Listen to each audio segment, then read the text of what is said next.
You ask Tiger to solve. This deals with linear equations with one unknown.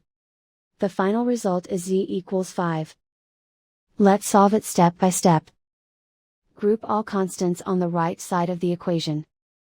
Subtract 5 from both sides. Group like terms. Simplify the arithmetic.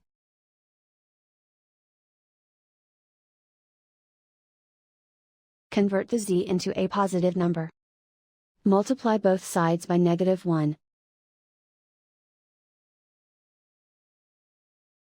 Remove the ones. Simplify the arithmetic. And so the final result is z equals 5.